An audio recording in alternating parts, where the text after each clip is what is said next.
Aturan ganjil genap telah resmi dikeluarkan oleh Gubernur Sumsel Herman Deru bertepatan dengan Hari Bayangkara 1 Juli. Namun aturan tersebut masih belum diterapkan karena pemerintah dan pihak kepolisian akan terlebih dahulu melakukan sosialisasi kepada masyarakat.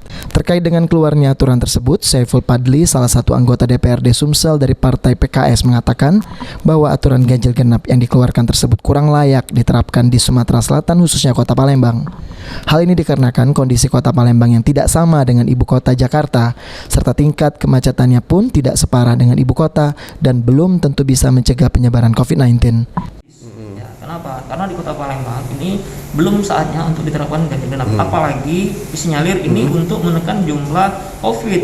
Penurunan jumlah COVID ini tidak harus dilihat dengan pembatasan ganjil genap. Yang kedua, kita harus melihat kearifan lokal di kota kita. Tidak kemudian serta-merta kebijakan yang ada di tempat lain kita terapkan di sini, ternyata belum pas. Dengan pertimbangan apa? Kita saat ini Kota Palembang khususnya ini belum semacet di daerah ibu kota seperti itu. Jadi kebijakan ganjil genap ini saya lihat belum pas untuk diterapkan di kota kita, apalagi katanya dengan untuk menurunkan jumlah.